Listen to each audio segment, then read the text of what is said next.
Standing beside his fiancée, the millionaire CEO heard a judge ask, "Do you deny this child is yours?" Hi, my beautiful family. Welcome back to Mr. Peter Stories, your own family story channel. Heavenly God, today we bow our hearts before you with humility and gratitude. Please cover every woman in this family with your divine protection. Give her strength when she is tired, peace when she is overwhelmed, and honor that the world often forgets to give. She is the silent pillar of every home, the unseen sacrifice behind every success, the heartbeat that keeps families alive. Bless her health, her mind, her dignity, and her future. Let no woman here ever feel weak, invisible, or alone, because in your eyes, she is precious and powerful. My beautiful family, this channel was built with love, respect, and emotion. Every story is written with care, especially for the women who listen, feel, and understand deeply. When you stay, when you listen till the end, it gives meaning to my words and strength to my heart. We are not just viewers here. We are one family, walking together, supporting each other with love and trust. If your heart is true, like the video. If your love is real, write, "I am with Mr. Peter." The moment Tom Bruce realized his life was about to implode started with the sound of a door opening. He stood in the Manhattan family courtroom beside his fiancée, Ivy Sutherland, his hand resting lightly on the small of her back. The prenuptial asset hearing was supposed to be a formality, 20 minutes, signatures, done. Then back to planning their wedding at the plaza. 800 guests, a chamber orchestra, Vera Wang dress, magazine coverage, the merger of two perfect lives. Judge Catherine Brennan shuffled papers at her bench, reading glasses perched on her nose. Tom checked his watch. He had a board meeting in an hour. Ivy leaned close, her Chanel perfume filling his senses.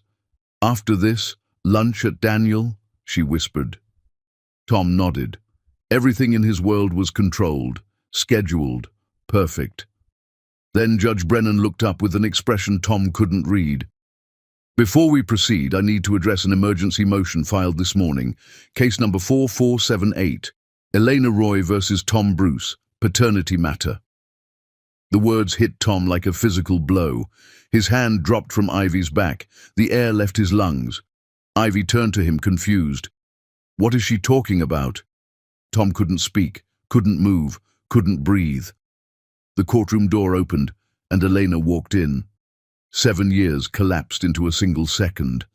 Tom's vision narrowed. The woman walking through that door wasn't the Elena he remembered from his memories. She wasn't the girl who used to dance in his kitchen wearing his shirts. She was a force of nature in a burgundy power suit, her hair swept back, diamond studs in her ears, walking with the confidence of someone who'd built an empire from ashes. Behind her, holding her hand, was a little girl. Tom's heart stopped. The child had his eyes, his dimples, his stubborn chin. She wore a navy blue dress with white flowers, her hair in 2 neat braids, and she looked terrified as she gripped Elena's hand and stared at the crowded courtroom. "What the hell is this?" Ivy hissed beside him, but her voice sounded like it was coming from underwater. Tom's mother, Willa, gasped from the gallery. She'd been sitting behind him with his father, Ford, and his sister, Piper. Tom heard his mother's sharp intake of breath, heard his sister whisper, "Oh my God," heard his father say his name with disappointment already thick in his voice.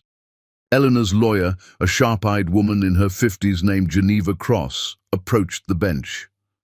"Your Honor, my client has been attempting to notify Mr. Bruce of his daughter's existence for 7 years.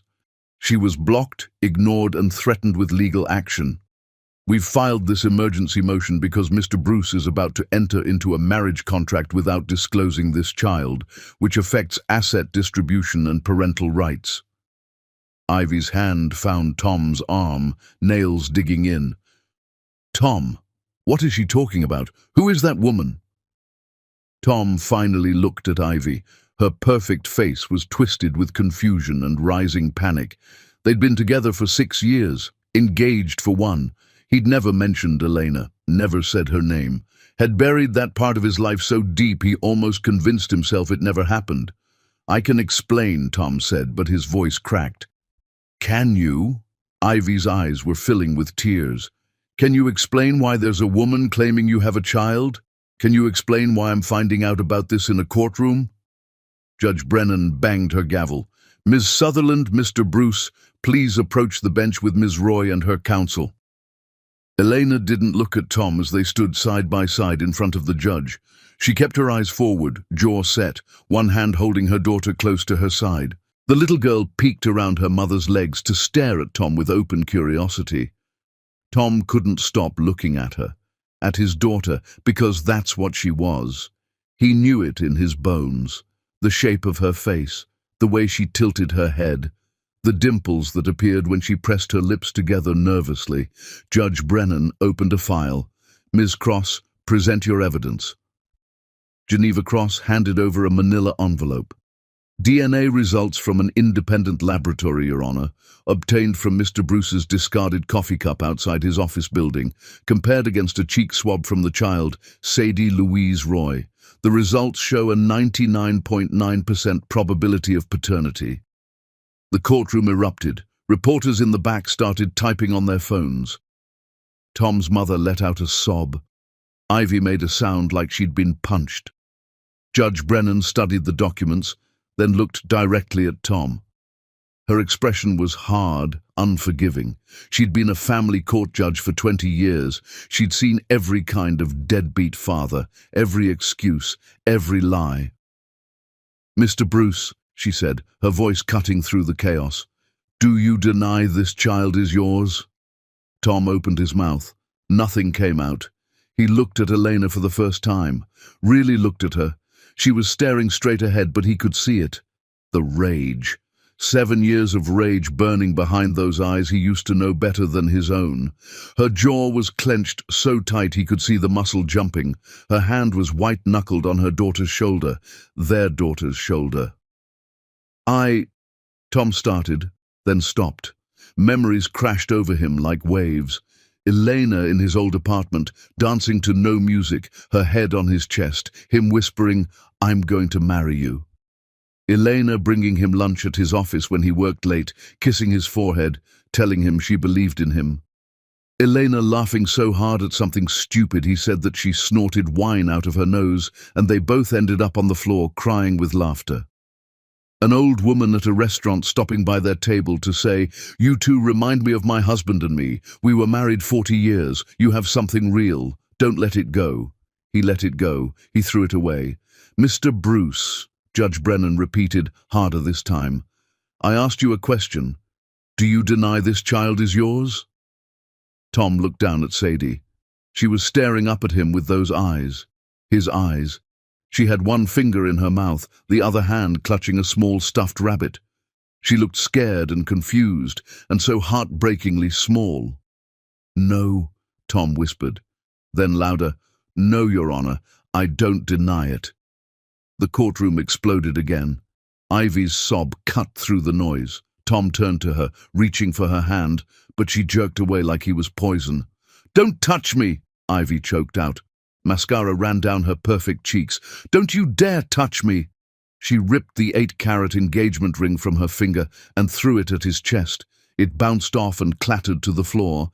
Then she turned and ran from the courtroom, her heels echoing on the marble, her mother running after her, calling her name. Tom stood there, numb, watching his fiancée disappear. When he turned back, Eleanor was staring at him, finally looking at him, and the hatred in her eyes made him want to die. "You didn't know," she said. It wasn't a question. It was an accusation. Her voice was quiet, but it carried.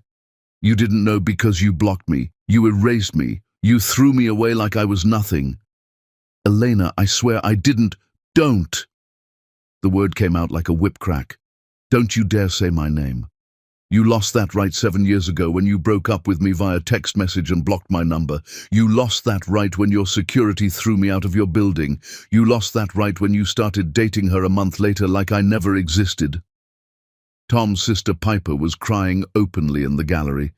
His mother had her face in her hands. His father looked at him with an expression Tom had never seen before: disappointment, disgust, shame. Judge Brennan banged her gavel. "Order. Ms. Roy, you'll have time to give your full testimony. For now, I'm ordering an immediate DNA test through the court to verify these results. Mr. Bruce, you'll submit to testing within 48 hours. This hearing is adjourned until Friday at 10 a.m., at which time we'll address custody, visitation, and child support." Geneva Cross leaned down to Sadie. "You did so good, sweetheart. We're going to go now, okay?" Sadie nodded, but she was still staring at Tom. She tugged on her mother's jacket. "Mommy," she said in a small voice, "why are you crying?" Eleanor looked down at her daughter, and her face crumpled. She swept Sadie up into her arms, holding her tight. "I'm okay, baby. Let's go home." As Eleanor carried Sadie toward the courtroom doors, Tom took a step forward. "Eleanor, please, let me—" Eleanor stopped, didn't turn around, just spoke over her shoulder, her voice cold and hard. "Stay away from my daughter." Then she was gone. Tom stood in the empty space where she'd been, surrounded by chaos. Reporters shouting questions, his mother sobbing, his lawyer trying to say something about damage control, his phone buzzing non-stop with calls from his board of directors, his business partners, his publicist. But all Tom could see was that little girl's face, his daughter, Sadie. All he could hear was Elena's voice. "Stay away from my daughter. Not our daughter. My daughter." And Tom realized that somewhere in the last 7 years, while he was building his empire and dating the perfect woman and appearing on Forbes covers, he'd become something he never thought he'd be. A man who abandoned the woman he loved, a man who didn't even know his own child existed, a man who deserved every ounce of hatred burning in Elena's eyes. Tom's father appeared beside him, gripping his shoulder hard enough to hurt. His voice was low and trembling with anger. "That little girl looks exactly like you did at that age. Exactly.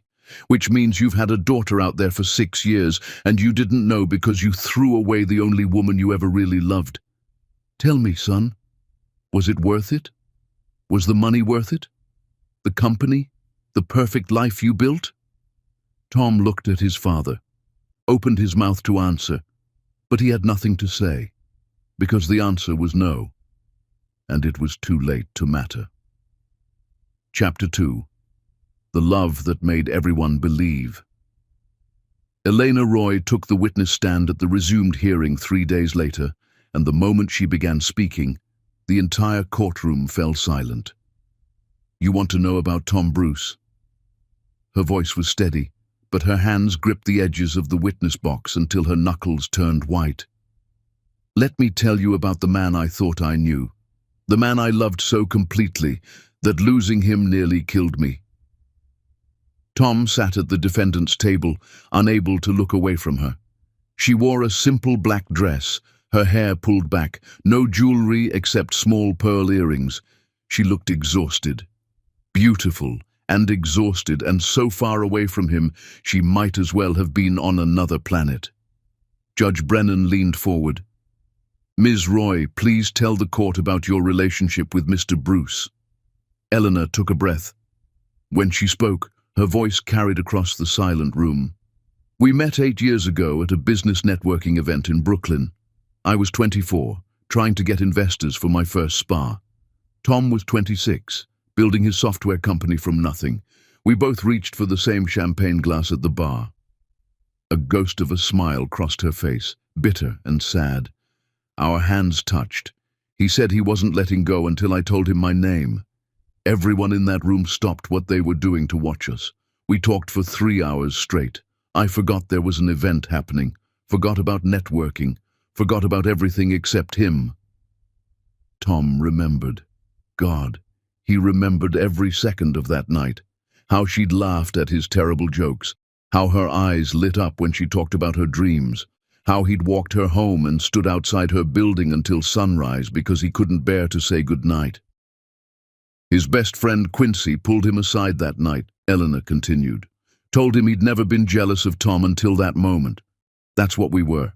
The couple people were jealous of. Geneva Cross approached the witness stand. Can you describe your relationship for the court? Elena's eyes went distant, like she was seeing the past playing out in front of her. For 2 years, we were inseparable. People would stop us on the street, complete strangers. An old man at a bodega near Tom's apartment gave us free coffee one night. His name was Santos. He said in 42 years of running that store, he'd only seen real love maybe 3 times. He said we were one of those times. Tom closed his eyes. They'd gone to Santos's bodega every week for 2 years, at 2 in the morning after working late. Santos would have their coffee ready before they walked in, would wave away their money, would tell them stories about his wife who'd died young. When Tom told Santos they were talking about getting married, the old man had cried. We went back to that bodega every week, Elena said, her voice breaking. Santos cried when we told him we were going to get married, except we never did, because Tom left me before he could keep that promise. Objection, Tom's lawyer stood. Your Honor, this is overly emotional testimony. Overruled, Judge Brennan said sharply. Sit down, counselor. The witness may continue. Eleanor wiped her eyes quickly. My cousin Halsey brought her boyfriend to meet us at dinner one night. Halfway through the meal, she excused herself to the bathroom. I followed her. She was crying. I asked what was wrong. She said watching Tom and me made her realize she and Derek didn't have real love, that they were settling. She said we made her want to break up with him and wait for something real. Tom's mother Willa was crying silently in the gallery.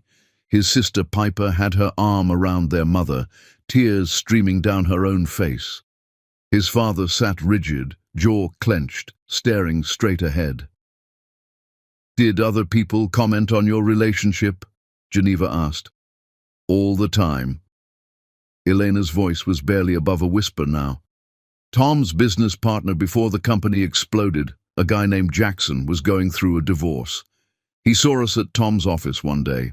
I'd brought Tom lunch, kissed his forehead, left. Jackson told Tom he'd just signed his divorce papers, and watching us made him realize his marriage had been dead from the start. He told Tom he was lucky, told him not to mess it up. Tom remembered that day, remembered Jackson's words, remembered thinking he was the luckiest man alive because Eleanor loved him. There was a Sunday at a farmer's market, Eleanor continued, lost in memory. Tom was carrying my bags. I was laughing at something ridiculous, he said. A teenage girl, maybe 16, stopped us. She apologized for being weird, but said we looked so in love it made her cry. Said she wanted what we had when she grew up, asked if she could take a picture. Elena pulled out her phone with shaking hands, showed it to the judge, to the court. I still have that picture. I look at it when I can't sleep, when I need to remember that what we had was real, that I didn't imagine it. The bailiff passed the phone to Judge Brennan. The judge looked at the photo for a long moment, then at Tom. Her expression was unreadable. Tell the court about meeting Mr. Bruce's family, Geneva prompted. His mother Willa hosted Thanksgiving, Eleanor said, looking directly at Willa now. I helped her make pies. We got flour everywhere. Tom took pictures. His Aunt Ruth, who'd been widowed for 10 years, pulled Willa aside. I overheard her say that's what she'd had with her husband Henry. Real love, that most people never find it, that Tom was blessed. Willa let out a sob. Piper held her tighter. After Ruth left, Willa told Tom that if he ever let me go, she'd disown him. Eleanor's voice turned hard. He laughed, like it was impossible. Like we were forever. Did you discuss marriage and children? Geneva asked. Every day. Elena's hands were shaking now. We talked about having 3 kids, a house with a big kitchen, growing old together. Tom said he wanted a daughter first, said he wanted a little girl who looked like me. I told him I wanted a son who had his eyes. She looked at Tom for the first time since taking the stand. We got the daughter. She has your eyes, but you weren't there to see them. The courtroom was completely silent. Even the court reporter had stopped typing, riveted. "What happened to change your relationship?" Judge Brennan asked. Elena's face went cold. Money happened. Success happened. Tom's company got massive investor interest. A venture capitalist named Briggs Holloway came in with a huge funding offer, but he had conditions. Tom had to relocate to San Francisco, work around the clock, eliminate distractions. She said the last word like it tasted like poison. "I was a distraction." "That's not true," Tom said before he could stop himself. His lawyer grabbed his arm, but Tom jerked away. "Elena, that's not—" "You told me I was too needy," Elena said, her voice rising. "You told me I didn't understand the pressure you were under. You missed my second spa's grand opening because you were in Tokyo. I called you crying, and you told me to stop being so emotional. Your new business partner Lennox kept telling you that guys like you had to sacrifice relationships for success, and you listened to him instead of me." Tom wanted to argue, wanted to explain, but every word she said was true. He had said those things. He had missed her opening. He had chosen everything over her. "Then Ivy Sutherland entered your life," Geneva said. "An investor's daughter. Tell the court what happened." Elena's composure cracked. Tears spilled down her cheeks. "I was opening my second location. Tom promised he'd be there. He wasn't. We fought on the phone. I said I felt like I was losing him. He said maybe I was too needy for that phase of his life. Those exact words, too needy, like loving him was a character flaw." Tom's chest felt like it was caving in. He remembered that phone call, remembered being annoyed that she was upset, remembered thinking she didn't understand what he was building. "3 days later, I went to the doctor," Eleanor said. "I'd been feeling sick, thought it was stress. The doctor did a pregnancy test. It was positive. I sat in that exam room and glowed. Literally glowed, because I thought this was it, this was our future, the baby we'd talked about." She paused, collecting herself. "I called Tom. No answer. I called again and again. Then I got a text message." She pulled out her phone, scrolled, read it aloud. "I think we want different things. This isn't working. Take care of yourself." The courtroom collectively gasped. Tom's mother made a sound like a wounded animal. "That's how he ended a 2-year relationship," Elena said. "A text message. While I was sitting in a doctor's office pregnant with his child. I called back.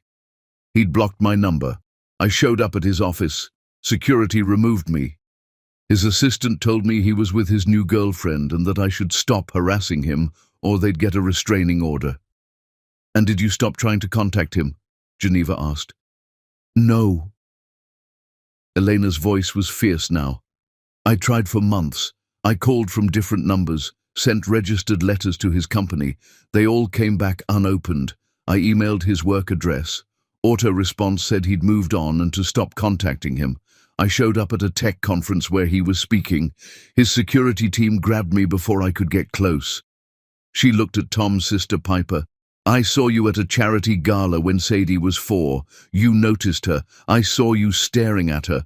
I knew you could see the resemblance, but I grabbed Sadie and left before you could ask questions. Because by then I'd decided something." "What had you decided?" Judge Brennan asked. "That Tom Bruce didn't deserve to know his daughter existed. That a man who could throw away love like it was garbage didn't deserve to be called father. That Sadie was mine, just mine, and I would protect her from the kind of man who could abandon someone he claimed to love." Tom stood up, his lawyer trying to pull him back down. "I didn't know," Tom said, his voice breaking. "Eleanor, I swear to God, if I had known—" "You didn't want to know," Eleanor shouted, standing at the witness box. "You blocked me. You erased me. You acted like our 2 years together never happened. You started dating Ivy a month after you left me. A month, while I was pregnant and alone and terrified. So don't you dare stand there and tell me you would have come back if you'd known. You wouldn't have, because you didn't love me. You loved your company. You loved your success. You loved your perfect new life, and I wasn't part of that anymore." The judge banged her gavel. "Ms. Roy, Mr. Bruce, please sit down." Eleanor collapsed back into the witness chair, sobbing. Tom sank into his seat, his whole body shaking. Judge Brennan looked at both of them with something like sadness. "Ms. Roy, did you pursue child support through the courts?" Elena shook her head. "No, Your Honor. I didn't want his money. I wanted my daughter to have a father who loved her. Since I couldn't have that, I chose to do it alone." "And why are you here now?" "Because my daughter asks about her father every single day.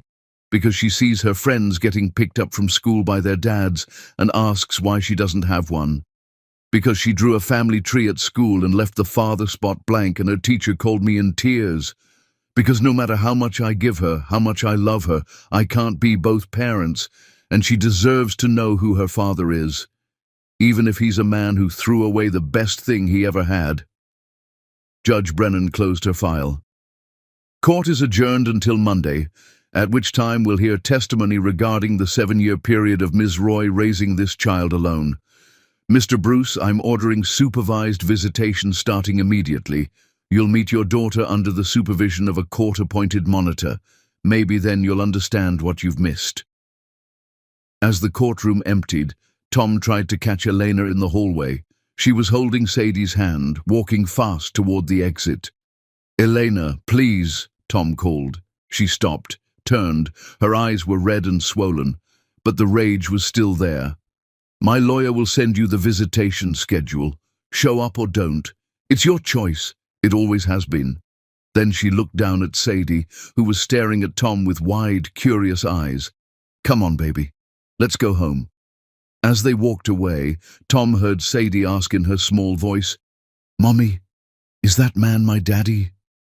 Elena's response was too quiet to hear, but Tom saw her shoulders shake as she picked up her daughter and carried her out of the courthouse, and he knew she was crying. Chapter 3. The night he threw her away. The next hearing brought something Tom hadn't expected, witnesses who remembered what he'd done.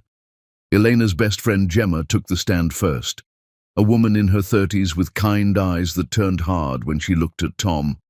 "I've known Elena since college," Gemma testified. "I was there through the whole relationship with Mr. Bruce. I watched them fall in love, and I watched him destroy her." Geneva Cross walked Gemma through the timeline. "Tell the court about the breakup." "Elena called me sobbing," Gemma said. "It was late afternoon. She'd just left her doctor's appointment. She said she was pregnant. Said she'd been trying to call Tom to tell him, but he wasn't answering. Then, while we were on the phone, she got his text. The breakup text. She read it to me." Gemma's voice hardened. "I think we want different things. This isn't working. Take care of yourself." That's what he said to the woman carrying his child. She tried calling back. Blocked. She was hysterical. I drove to her apartment, found her on the bathroom floor. She'd been throwing up from crying so hard. She kept saying, "I'm pregnant," over and over like she couldn't believe it. Tom's hands were clenched so tight his nails drew blood from his palms. "What happened next?" Geneva asked. "I stayed with her that night. She barely slept. Kept checking her phone, hoping it was a mistake, hoping he'd call. He never did. The next morning she called her parents." Gemma's voice broke. "They lived in Boston. They got in the car immediately to come see her. They never made it." The courtroom went silent. "A drunk driver hit them head-on," Gemma continued, tears streaming down her face. "They died instantly. Elena got the call while she was still in her pajamas, still hoping Tom would come back. In one day, she lost the man she loved and both her parents, and she was pregnant, alone, 24 years old, no family except the baby inside her." Tom felt like he'd been punched in the chest. Eleanor's parents were dead. He didn't know. He'd never asked, never cared enough to find out. His mother Willa was sobbing openly now. His father had his head in his hands. "I moved in with Elena," Gemma said, "helped her plan her parents' funeral while she was falling apart. She was so pregnant at the funeral that strangers kept asking where the baby's father was. She'd just say he wasn't there, wouldn't elaborate. She was grieving her parents and her relationship at the same time. I honestly didn't think she'd survive it." "But she did?" Judge Brennan asked quietly. "Barely." There were nights I'd wake up and find her sitting in the nursery she'd set up, crying so hard she couldn't breathe. She'd look at baby clothes and toys and pictures of Tom on her phone. I told her to delete the pictures. She couldn't do it, said she needed to remember that what they had was real, that she hadn't imagined it. Geneva pulled out a document. "Ms. Gemma, is this the call log from Elena's phone during the months following the breakup?" Gemma looked at it, nodded. "She called Tom from my phone, from her work phone, from blocked numbers, every number she could get. He never answered. She sent emails, letters, all returned. His assistant finally threatened legal action if she didn't stop." "What was your impression of Elena's emotional state during her pregnancy?" "She was broken." Gemma didn't hesitate. She'd go through the motions, work at her spa, go to doctor's appointments alone, but she was a shell. I went with her to her ultrasounds. The tech would ask where the father was. Eleanor would just say he wasn't involved. At her 20-week scan, they told her it was a girl. Eleanor started sobbing. I asked if she was okay. She said Tom always wanted a daughter first. Tom felt tears running down his face and didn't bother wiping them away. "Tell the court about the birth," Geneva said softly. Gemma took a shaky breath. "Eleanor's water broke at midnight. She was alone. I lived across town and couldn't get there in time. She drove herself to the hospital, was in labor for 19 hours. They said she needed an emergency C-section. The anesthesiologist asked who her support person was. She said she didn't have one." Gemma looked directly at Tom. "A nurse held her hand during the surgery because no one else would." The courtroom was dead silent except for muffled crying from the gallery. When they brought Sadie to her, Elena looked at this perfect little girl and broke down completely, not from joy, from loneliness. The nurse asked if she wanted to call the father. Elena said he didn't exist. Gemma wiped her eyes. "She came home 3 days later. I tried to help, but I had to work. There were nights Elena would call me at 2 in the morning, crying, saying she couldn't do it, that she was failing, that Sadie deserved better. I'd go over and find her on the couch, Sadie screaming, Elena crying just as hard. She had postpartum depression. Bad. Her doctor prescribed medication. She could barely afford it because she'd spent everything on the spa and Sadie. Did she ever discuss Mr. Bruce during this time? Every day. She'd say things like, Tom would know what to do, or Tom would make Sadie laugh, or Tom promised he'd be here for this. She still loved him, even after everything. She couldn't turn it off. Geneva let that sink in. When did she stop talking about him? When Sadie was about 2. Eleanor came to my apartment one day. She'd been crying. She said she'd been driving past Tom's old office and saw him on the street with Ivy Sutherland. They were laughing. He looked happy. Eleanor said she realized he'd moved on completely while she was still drowning. That day, she deleted every photo of him from her phone, threw away everything that reminded her of him, told me she was done grieving a ghost. But she wasn't done, was she? No. Gemma's voice was barely a whisper. I'd still catch her crying sometimes, late at night after Sadie went to bed. She never really stopped loving him. She just got better at hiding it. Tom's lawyer stood for cross-examination. Miss Gemma, isn't it true that Miss Roy could have filed for child support at any time, that she chose not to? Yes, she chose to struggle alone rather than ask anything from a man who'd made it clear he wanted nothing to do with her. So, this is a choice she made, to keep Mr. Bruce's daughter from him. No, Gemma said firmly, this is a choice he made, when he threw away the woman he supposedly loved via text message, when he blocked her everywhere, when he threatened her with a restraining order. Eleanor tried everything. He made it impossible, so she did what any good mother would do. She protected her child from a man who'd proven he could abandon people he claimed to love. When Tom's lawyer tried to continue, Judge Brennan cut him off. I've heard enough. Next witness. A woman in her 60s took the stand. Her name was Trina Mitchell. She worked as a grocery store cashier. Do you remember Ms. Roy? Geneva asked. Oh, yes. Trina's expression was sad. She used to come in late at night with her baby, always looked exhausted, always counted her money before she got to checkout. Do you remember a specific incident? Trina nodded. Baby was maybe 4 months old. Elena came in around 11 at night. Baby was sleeping in the car seat. Elena had diapers, formula, bread, peanut butter. She kept adding things up in her head. Got to my register. Card declined. Tom felt sick. She looked mortified, Trina continued. People behind her were getting annoyed. She asked to try again, still declined. She started taking things out. Formula, diapers, down to just bread and peanut butter. Card finally went through. She was crying, trying to hide it, but I could see. She loaded her baby back in the cart and left. I went to the break room and cried. I have 3 kids.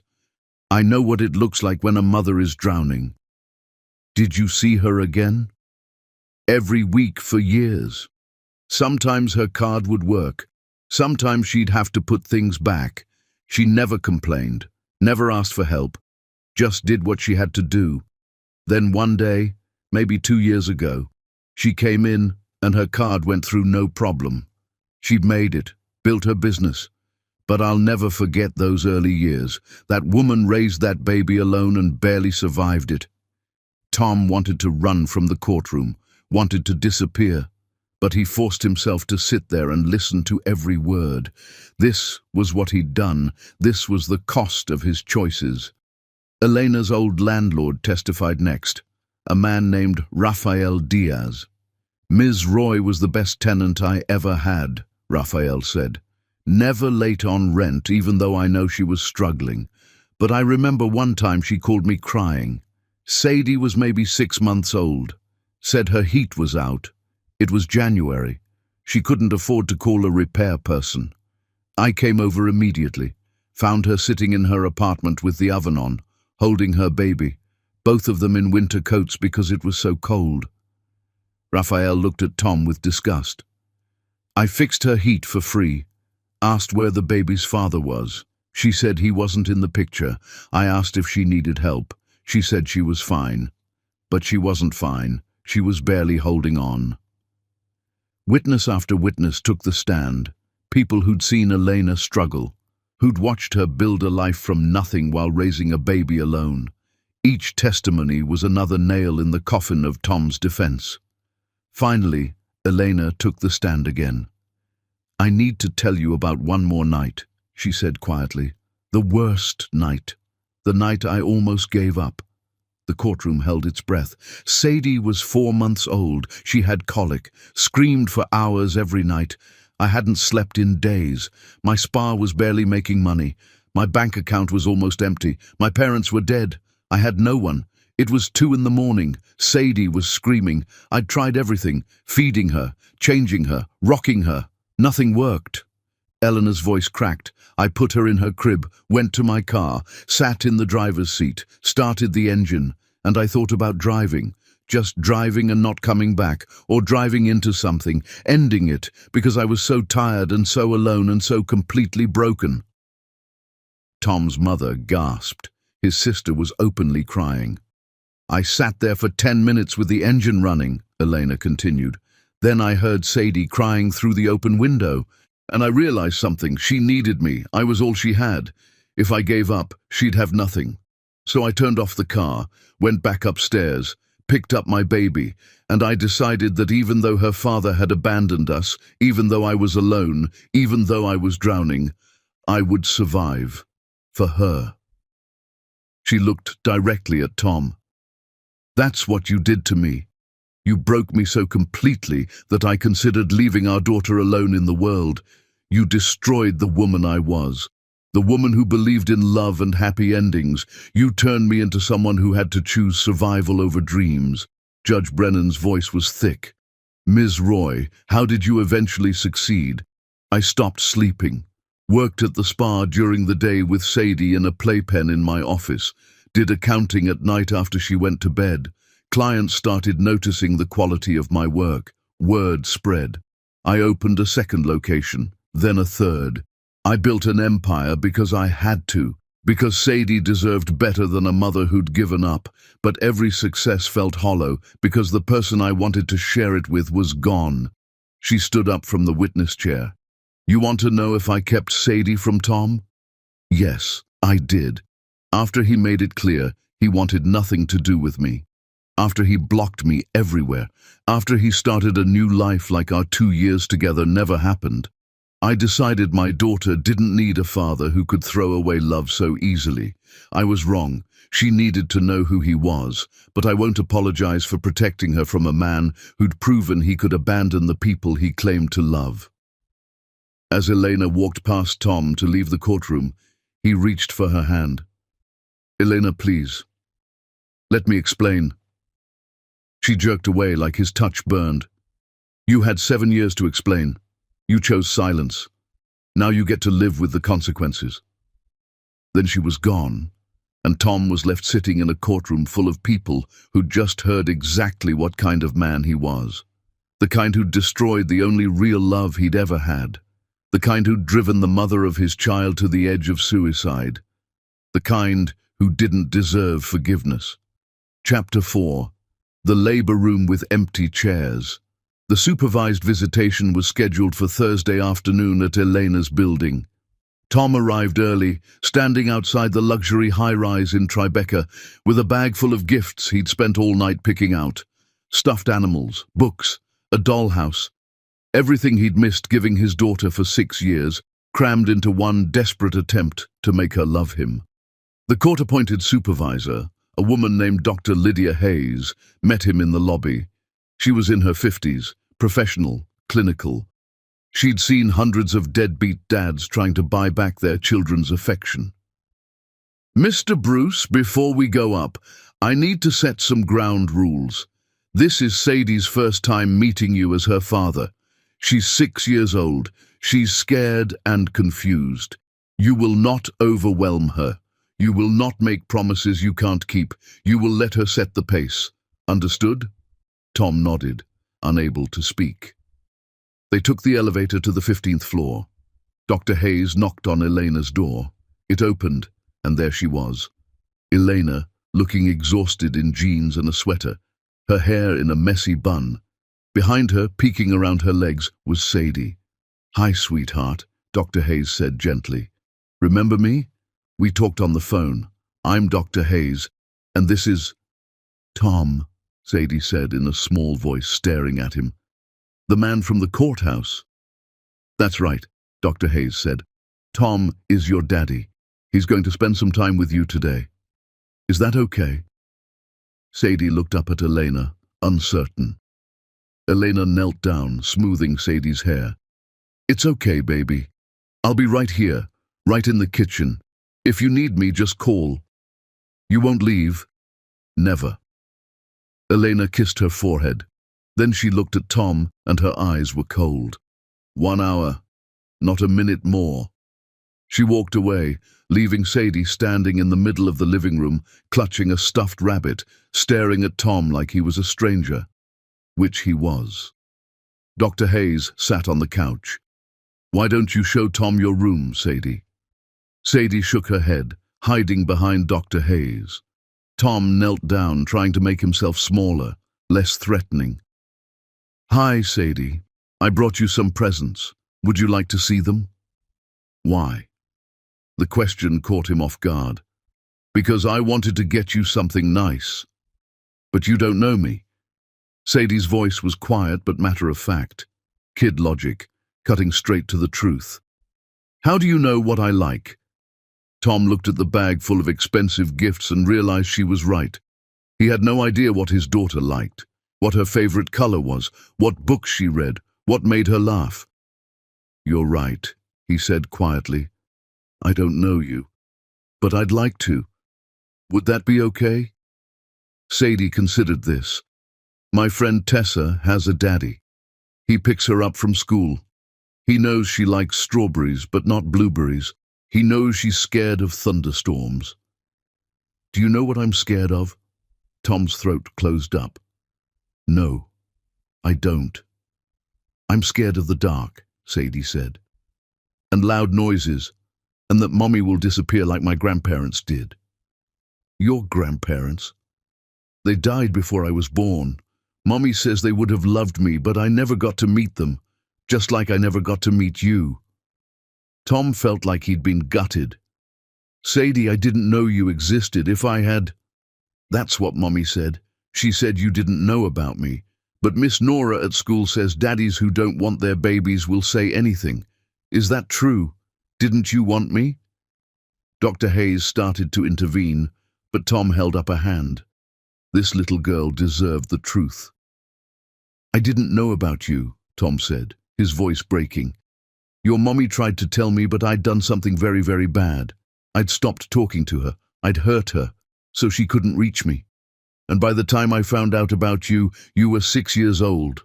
But Sadie, I need you to understand something. The moment I saw you in that courtroom, the moment I looked at your face, everything changed.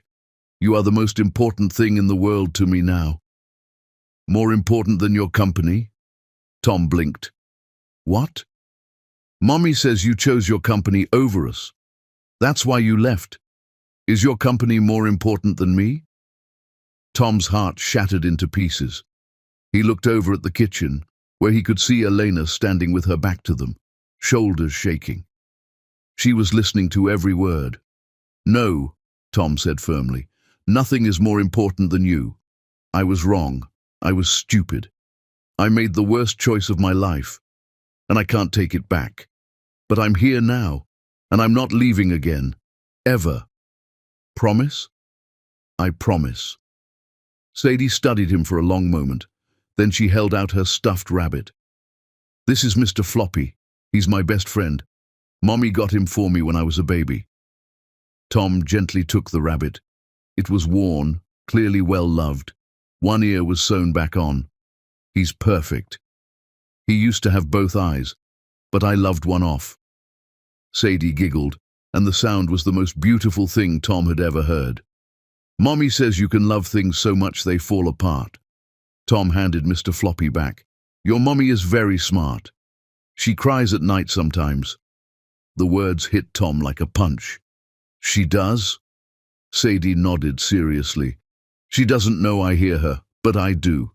She looks at pictures on her phone and cries. Are they pictures of you? Tom couldn't breathe. I don't know, baby. I think they are. Because sometimes she says your name when she's crying. Dr. Hayes cleared her throat, clearly emotional. Sadie, honey, why don't you show Tom your drawings? Sadie ran to her room and came back with a folder full of crayon drawings. She sat on the couch next to Tom, still maintaining distance but not hiding anymore. This is Mommy, she said, pointing to a stick figure with long hair. This is me. This is Aunt Gemma. This is Grandma Willa. Tom looked at the drawing. You've met Grandma Willa? She came to visit. She cried a lot. But she's nice. She brought me a music box and told me stories about when you were little. Sadie looked up at him. Did you really eat a whole jar of peanut butter when you were my age? Tom laughed through his tears. I did. My mom was so mad. I like peanut butter too. Mommy makes me peanut butter sandwiches for lunch every day. She cuts them into triangles. Triangles are the best shape for sandwiches. Sadie smiled. A real smile.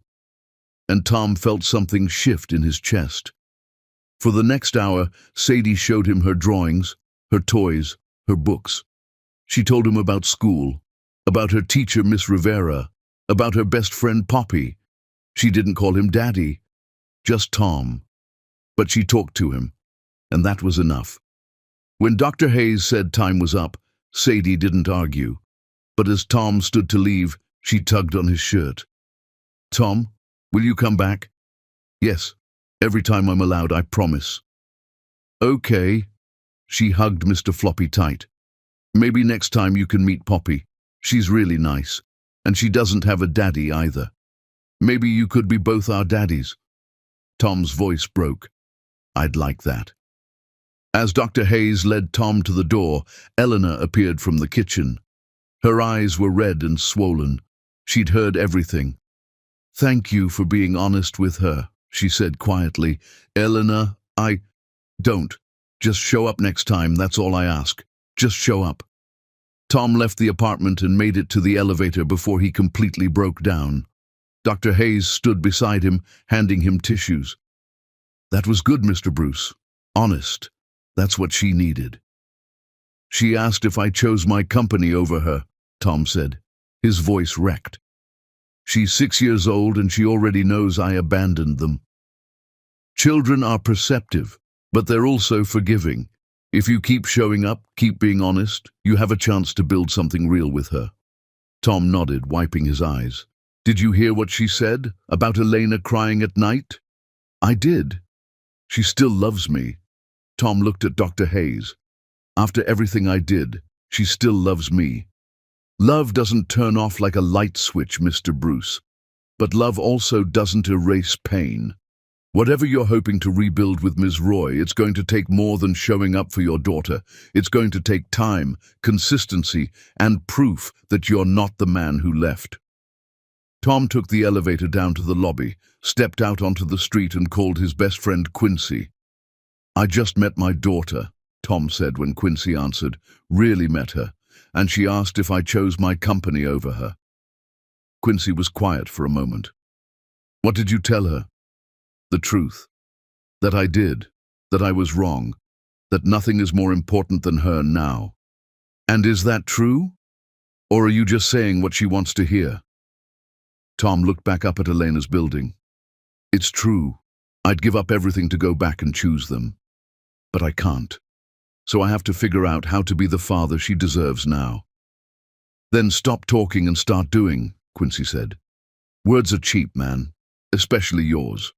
After what you did, the only thing that matters is action." Tom hung up and stood on the sidewalk for a long time, staring up at the 15th floor, where his daughter was probably showing her mother the drawings she'd shared with him. Where the woman he destroyed was probably crying alone in her kitchen, where his family lived without him. And Tom made a decision. Starting tomorrow, he was going to earn his way back into their lives, no matter how long it took. Chapter 5. The Daughter Who Breaks Him. Tom's phone rang at 6 in the morning. He jolted awake, immediately afraid. Early morning calls never meant good things, but it wasn't bad news. It was Dr. Hayes. "Mr. Bruce, I wanted to inform you that Sadie asked if you could come to breakfast this morning. Elena has agreed. Can you be there by 7? Tom was out of bed before she finished the question. "I'll be there." He arrived at Elena's building at 6:45. Holding a bakery box of fresh croissants and a coffee for Elena, he'd remembered exactly how she liked it. 1 sugar, splash of cream, cinnamon on top. He'd bought it from the same coffee cart they used to visit together 8 years ago. The owner, an old woman named Irene, had recognized him immediately. "Tom Bruce," she'd said, her accent thick. "I remember you and your beautiful girl, the one with the smile. Where is she?" "She's upstairs," Tom had said, "with our daughter." Irene had cried and given him the coffee for free. Now Tom stood outside Elena's door, nervous as a teenager on a first date. When Elena opened the door, her eyes went immediately to the coffee cup in his hand. "Is that from Irene's cart? 1 sugar, splash of cream, cinnamon on top." Something flickered in Eleanor's eyes. Pain, maybe, or memory. "You remember." "I remember everything." She took the coffee without thanking him and walked away, leaving the door open. Tom took that as permission to enter. Sadie was sitting at the kitchen table in pajamas with unicorns on them, eating cereal. When she saw Tom, her face lit up. "Tom, you came! Mummy said you might be too busy, but you came." Tom shot a look at Elena, who was pointedly not looking at him. So that's how it was going to be. She expected him to fail, expected him to prove her right. "I'll always come when you ask," Tom said, sitting down across from Sadie. "Always." "Mommy makes pancakes on Saturdays, but today isn't Saturday. Do you like pancakes?" I love pancakes. Me too, with chocolate chips. Mummy makes them in star shapes. Tom watched Elena at the stove, her back stiff. Your mum always made the best pancakes. Elena's shoulders tensed, but she didn't turn around. Sadie chattered through breakfast about school, about a spelling test she had next week, about how her friend Poppy was teaching her to do cartwheels. Tom listened to every word like it was scripture. Tom, Sadie asked, pushing her cereal bowl away, can I ask you something? Anything. Did you love my mommy? The kitchen went silent. Elena froze at the sink. Tom's heart hammered. Yes, he said simply, more than anything in the world. Then why did you leave? Because I was scared. I thought I needed to be successful and important to be happy. I thought that was more important than love. But I was so wrong. Sadie considered this with the seriousness only children can manage. Miss Rivera says when you make mistakes, you should say sorry and try to fix them. Did you say sorry to Mommy? I tried, but some mistakes are so big that sorry isn't enough. Oh. Sadie's little face fell. Does Mommy still love you? Elena's coffee cup clattered into the sink. Sadie, that's not appropriate. It's okay, Tom said quietly. Then to Sadie, I don't know, baby. You'd have to ask her. Sadie turned to her mother. Mommy, do you still love Tom? Elena's face went pale. She looked at Tom, then at Sadie, and Tom could see the war happening behind her eyes. The truth versus what she thought she should say. Protecting her daughter versus being honest. That's complicated, sweetheart. But you cry at night and say his name. I heard you. Elena's eyes filled with tears. Sadie, we've talked about eavesdropping. I wasn't eavesdropping. I was getting water and I heard you. You were looking at pictures on your phone and crying and you said, Tom, why did you leave us? So you must still love him, right? Tom stood up, unable to stay seated. Elena, don't. Her voice was sharp, but her hands were shaking. Don't you dare use our daughter's observations to... I'm not using anything. I just need you to know that I still... Stop! Elena held up a hand. Sadie, go brush your teeth. School bus comes in half an hour. But now, baby, please. Sadie looked between her parents, clearly sensing the tension. She slid off her chair and ran to her room. Mr. Floppy clutched tight. The moment Sadie's door closed, Elena whirled on Tom. You don't get to do this. You don't get to come into my home and make my daughter think... Think what? That her parents might love each other? Is that so terrible? Yes, Elena's voice cracked. Because you don't love me. You loved the idea of me, the version of me that fit into your old life. But the moment I became inconvenient, you threw me away. And I will not let Sadie grow up thinking that's what love looks like. I did love you. I still... Don't say it. Elena's eyes were blazing. Don't you dare stand in my kitchen and tell me you love me. You don't love me. You love the ghost of who we were. You love the memory of something you destroyed. That's not love. That's guilt. Tom took a step closer. You're wrong. Am I? Then tell me, Tom. If you could go back to that day, the day you got the funding offer, the day you had to choose between your company and me, what would you choose? The question hung in the air like smoke. You, Tom said immediately. I'd choose you, every time, without hesitation. Eleanor laughed, but there was no humor in it. That's easy to say now that you've seen what you lost. But back then, back when you had everything to gain and only me to lose, you chose the company, and I believe that version of you more than this one.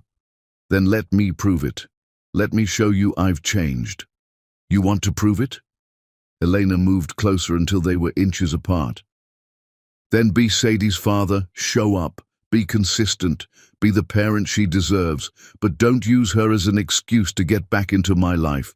Don't use our daughter's desire for a complete family to try to fix what you broke between us. Because I'm not some prize you win back by being a good dad. I'm a person you destroyed, and I'm still trying to put the pieces back together. The bathroom door opened and Sadie emerged, toothbrush in hand. "Can Tom take me to school?" Elena and Tom both turned to look at her. Elena started to say no, but Tom spoke first. "Only if your mom says it's okay." Sadie looked at Elena with those big, hopeful eyes. Elena looked at Tom, clearly torn. "Please, Mommy, all my friends' dads take them to school. I want Tom to take me, just once. Please." Elena closed her eyes, took a breath. "Fine. But Tom, you bring her straight to her classroom. You don't stop anywhere. You don't buy her things. You don't make promises. Understood?" "Understood." Sadie let out a squeal and ran to get her backpack.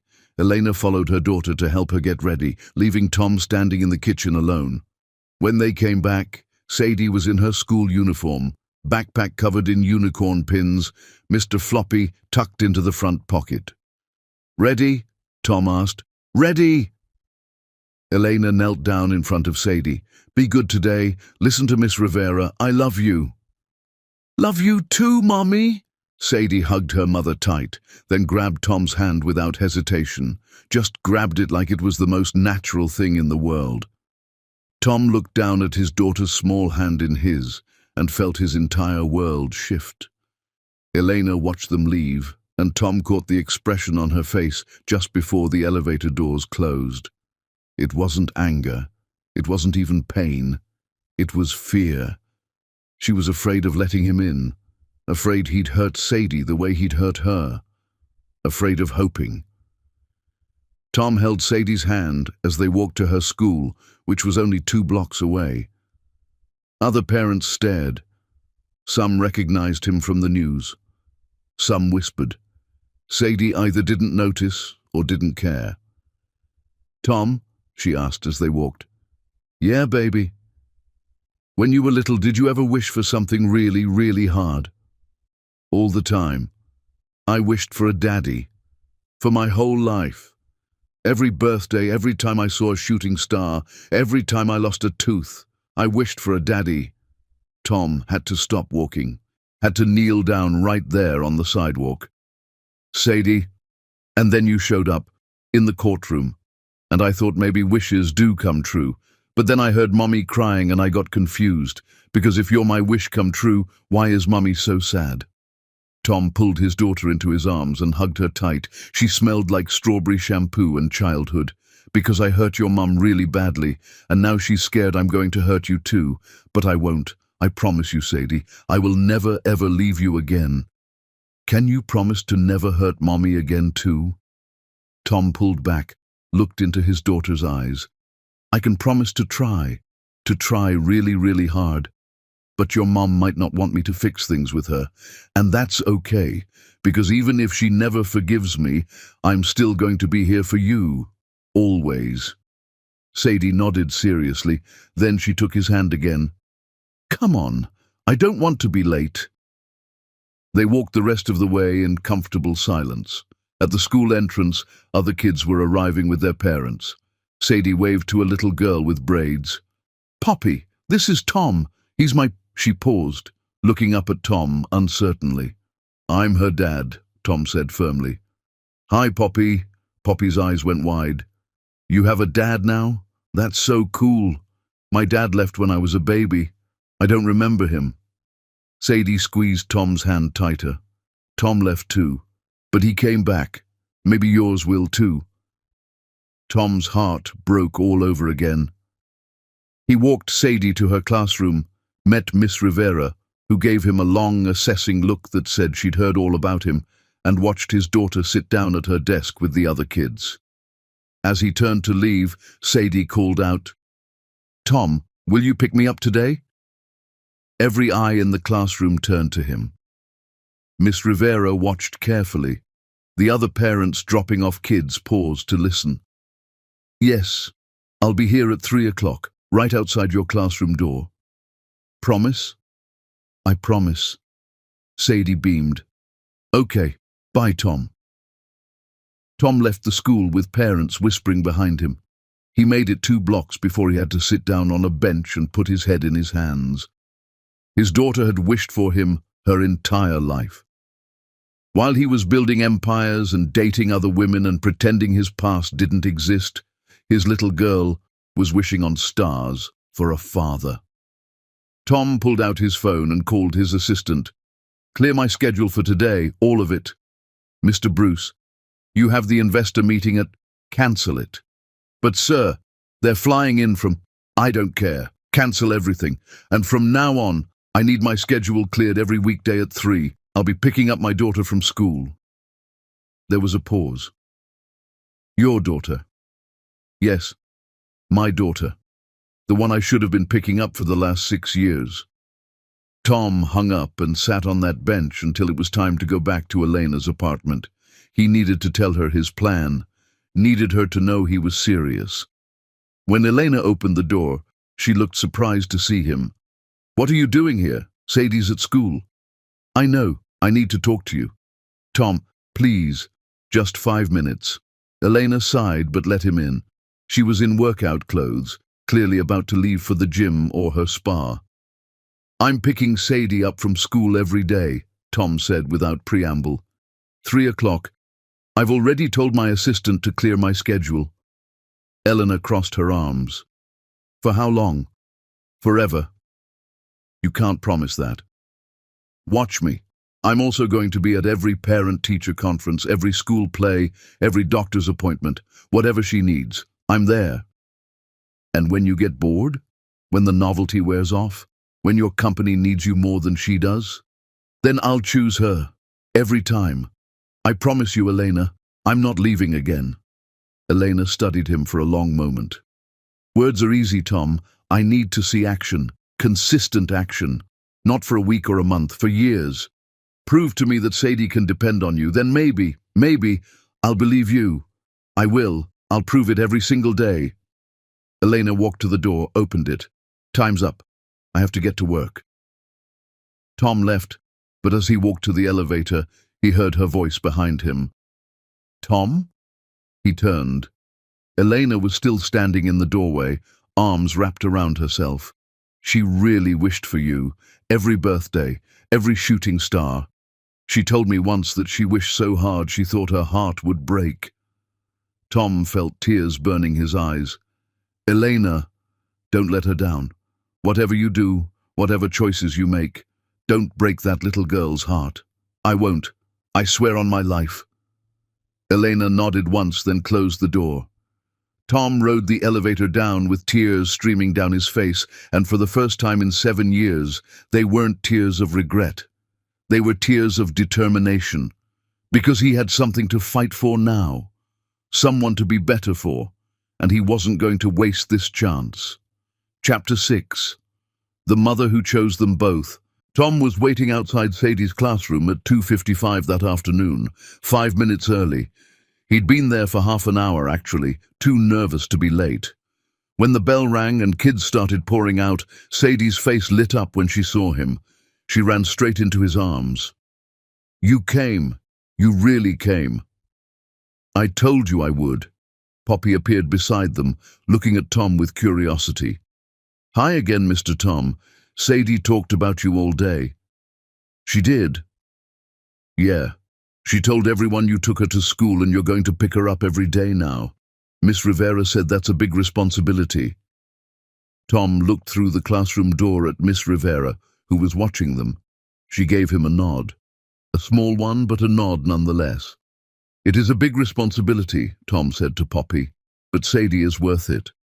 "I wish my dad thought I was worth it," Poppy said matter-of-factly. Then she skipped away, leaving Tom gutted. As Tom walked Sadie home, she chattering the whole way about her day, his phone rang, his mother. "I heard you picked Sadie up from school," Willa said, her voice careful. "How did you—" "Elena's neighbor saw you.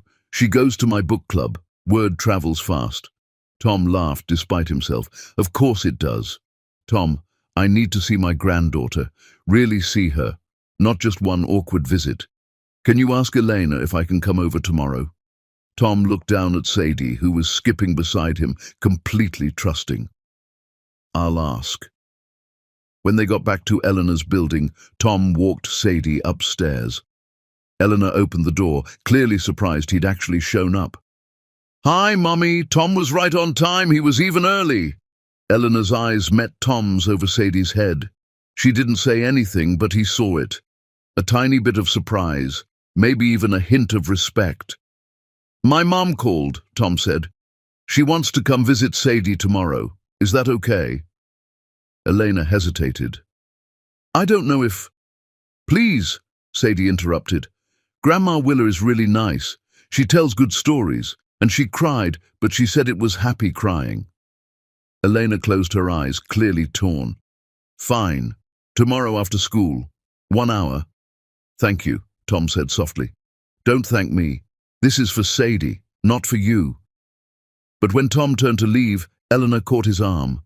Her touch sent electricity through him. You showed up, she said quietly. On time. I said I would. People say a lot of things. I'm not people. Not anymore. Elena let go of his arm and stepped back. We'll see. The next day, Tom brought his mother to Elena's apartment. Willa was nervous, clutching a gift bag, her eyes red from crying. When Elena opened the door, the two women stared at each other for a long moment. They'd been close once, before Tom destroyed everything. Willa, Elena said quietly.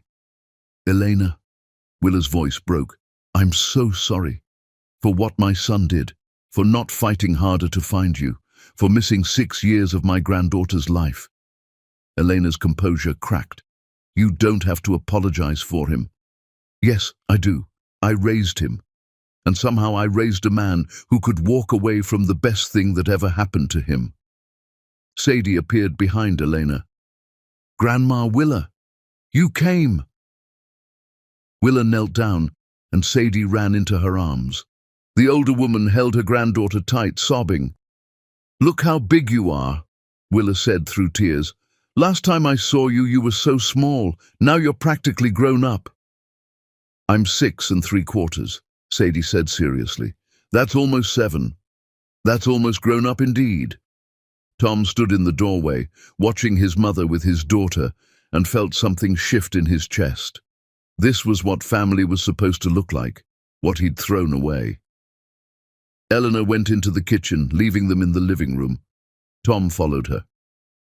Thank you for this, he said quietly. Eleanor was making coffee, her back to him. She's Sadie's grandmother. She deserves to know her. She loved you, you know, when we were together. She used to tell me you were the daughter she'd always prayed for. Elena's hands stilled on the coffee pot. Don't. Don't what? Don't remind me of what we were, of how your whole family loved me, of how I thought I'd found my place. It just makes it hurt more. What if I want it to hurt? Tom moved closer. What if I want you to remember? Because maybe if you remember how good it was, you'll give me a chance to... To what? Elena turned and her eyes were blazing. To break my heart again. To make me believe in something that doesn't exist. I'm not that girl anymore, Tom. The girl who believed in fairy tales and happily ever after. That girl died when you sent that text message. When I sat in that doctor's office, pregnant and alone, and realized the man I loved had thrown me away. Then let me meet this version of you. The woman you are now. The incredible mother. The successful business owner. The survivor. Why would I do that? Because somewhere deep down you still love me, and I still love you. And maybe, just maybe, we could... Don't finish that sentence. Eleanor's voice was hard. Whatever fantasy you're building in your head, stop. I'm letting you into Sadie's life. But that's all. My life, my heart, those are off limits. You lost your chance at those 7 years ago. From the living room, they heard Sadie laugh at something Willa said. The sound made them both pause. She sounds happy, Eleanor said softly. I haven't heard her laugh like that in a long time. You've given her everything, Tom said. You've been both parents. You've loved her enough for 2 people. But Elena, she needs more than that, and so do you. What are you saying? I'm saying you've been surviving for 7 years. Just surviving, working yourself to death, raising a kid alone, building an empire because you had to, not because you wanted to. You told the court you almost drove off a bridge, that you sat in your car and thought about not coming back. Eleanor flinched. I told the court that in confidence. I know, but it's been haunting me. The thought that I broke you so completely that you considered leaving our daughter alone in the world. And I need to fix that, not just for Sadie, for you. You can't fix me. I'm not broken. No, you're strong, stronger than anyone I've ever known, but you shouldn't have to be. You shouldn't have had to survive alone, and now you don't have to anymore. Before Elena could respond, Sadie appeared in the kitchen doorway. Mommy, Grandma Willa says she has pictures of Tom when he was little. Can we look at them? Elena wiped her eyes quickly. Of course, baby. They all sat in the living room while Willa pulled out her phone, showing Sadie photos of Tom as a child. Sadie squealed at a picture of Tom covered in mud. You were messy, she giggled. Very messy, Willa agreed. Your mommy would have hated it. No, she wouldn't, Sadie said confidently. Mommy says getting dirty means you're having fun. Willa's eyes met Elena's across the room. You're raising her right. I'm trying. You're succeeding. She's beautiful and smart and kind. You did that. Elena's eyes filled with tears. Thank you. I mean it. I see so much of both of you in her. Tom's stubbornness, your strength. She's lucky to have you as a mother. She deserves a father too. Willa looked at Tom. Then it's a good thing he's finally figured that out. As the visit ended and Tom walked his mother to the elevator, Willa grabbed his arm. That woman raised your daughter alone through grief and poverty and loneliness. She built an empire with a baby on her hip. She survived what would have destroyed most people. And you think showing up for a week makes up for 7 years? No, I know it doesn't. Then you'd better be prepared to show up for the rest of your life, because Elena Roy deserves a man who will move mountains for her, and right now you're just moving pebbles. I'll move mountains, I promise. Willa studied her son's face. You really do love her, don't you? More than I thought was possible to love someone. Then prove it, not with words, with actions, every single day, until she believes you. As Tom rode the elevator back down, his phone buzzed with an email from his board of directors. Emergency meeting called. Investor pressure. Company in crisis without his full attention. Tom deleted the email without reading the rest. He had a daughter to pick up from school tomorrow, and a woman to prove himself to. The company could wait. For the first time in 7 years, Tom Bruce knew exactly what his priorities were. Chapter 7. The best friend who remembers Tom showed up at Elena's building every morning at 6:30 to make breakfast, every day at 3 to pick Sadie up from school, every night at 5 for homework time. He was consistent for a week, then 2 weeks, then a month. Elena watched him like a hawk, waiting for him to fail. But he didn't. On a Friday afternoon, as Tom was helping Sadie with her math homework, someone knocked on the door. Elena opened it to find Quincy standing there, Tom's best friend from their old life. Hey, Elena, Quincy said softly. Long time. Elena stared at him, clearly surprised. Quincy, what are you doing here? Needed to talk to my boy. Quincy looked past her to where Tom was sitting with Sadie, both of them bent over a workbook. Heard he's been playing dad. Wanted to see if it was real or another Tom Bruce performance. Eleanor's jaw tightened. He's been consistent. For a month. That's nothing. I know that. You don't have to tell me. Quincy studied her face. You know, I watched you two fall in love. Was there for all of it. The late-night talks, the way he looked at you like you were the only person in the world, the way you believed in him when no one else did. Why are you telling me this? Because I also watched him destroy it, watched him throw you away like you were nothing, watched him block your calls, ignore your emails, act like you never existed. And I told him he was making the biggest mistake of his life. He wouldn't listen. Elena's eyes filled with tears. Then what do you want from me? I want you to know that the Tom sitting in there with your daughter, that's not the same guy who left you. That guy was a coward. This one, I don't know what he is yet, but he's trying. Trying isn't enough. No, it's not, but it's a start. Tom appeared in the doorway, Sadie on his hip. Quincy, what are you doing here? Checking on you, making sure you're not screwing this up. Sadie looked at Quincy curiously. Are you Tom's friend? I am, have been since we were kids. Were you there when Tom and Mommy were in love? The adults all froze. Quincy knelt down to Sadie's level.